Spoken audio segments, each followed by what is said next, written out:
scuba diving disasters, creeper catastrophes, and would you consider this death metal? Today we're back at it, breaking down all the jaw-dropping medical scenes and crazy ways people supposedly kick the bucket in 1,000 Ways to Die. Here to help me react is my wonderful wife, Jen, who used to be an actress on this show. Luckily, I'm not in any of these scenes, but they'll definitely be interesting. Let's dive right in.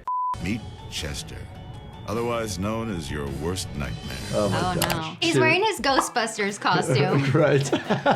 Creeping on the girls as they're trying to exercise and practice. Totally inappropriate. So we know the setup. Chester was focused on getting the shot until... Okay. Nice. Okay. What a creep. Oh! I didn't see that one coming. I did not see that coming! Totally plausible. Totally awful. Crushed the skull. Traumatic brain injury. So much trauma that you get knocked out and then you get brain swelling. He took a shot Shot right to the head. Right frontal lobe, skull gone. Whiplash injury could injure your spine. And obviously, traumatic brain injury, brain open. Chester was so engrossed with the cute and sassy field hockey players, he didn't notice the big and burly track and fielders. I love how the narrator called one sassy set of girls and the other other one's burly. I'm burly. like, would that fly nowadays No, on I don't TV? think so. I don't think it would. Nope. They were hammer throwers, a sport that requires brute strength to hurl a 9-pound metal ball as far as one can. Wow. But then one got away and met up with the new janitor. Holy cow. I feel like he's definitely missing an eye. The eye is gone. The globe has probably exploded. If somebody found him, probably would have brought to the hospital. And then see, could that individual live without the right frontal lobe? So moral of the story, this definitely could have killed him. Yeah, 100%. Sandy is a deep-sea diver. She had to make an emergency swim to the surface. Wow. As any diver knows, this could bring on a fatal attack of the bends. So the bends, what's the bends? The bends, I believe when you ascend too fast, then you develop too much nitrogen in the blood and get into the joints and increased air bubbles and can cause pretty detrimental problems. Now she's in a decompression chamber. Decompression chamber. Oh. Are they normally this big? Yeah, some could be big rooms. Some could be small, like tubes. Do you have them at the hospital? At my current hospital, I do not believe so. My previous ones, yes. Waiting it out while the deadly nitrogen bubbles slowly dissolve back into her bloodstream. Typically, a hyperbaric chamber is more used for infection treatments, help wound healing, and then also related to if somebody has like a carbon monoxide poisoning, helps displace the gases. We should get one for the house. A maintenance worker at the scuba center accidentally opens the hatch to the decompression chamber. A significant change in pressures. Yeah. 7 atmospheres, I feel like is a lot. And then all of a sudden you go back to 0. 0. In a nanosecond, Sandy goes from sexy all over the chamber. But would she have exploded? I mean, that seemed really aggressive. Maybe her organs. I've never seen somebody explode. I mean, there's no coming back from that. If somebody explodes, You're done.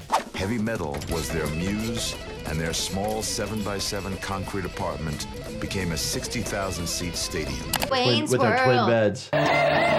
Is it true that you can get whiplash from headbanging too much? Yes, you can. You can get whiplash from headbanging too much. You can get like potentially brain injury and brain trauma. You potentially could rip a blood vessel in your brain.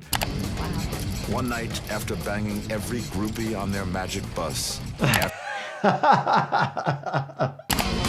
jumping out the window. Oh, I knew it. Our cat, Bond, accidentally fell out of a 3-story window once. But she is fine. Dandy may have used a few of her 9 lives. stage dive out the 6-story window. 6-story window. What kind of injuries would you have expected? What do you do? You can see brain matter, skull fractures, broken bones twisted in all different directions, but the issue ends up being somebody still might be breathing. He gives one last Chinese Stop warlord it. scream and follows his rock and roll brother out the window. No.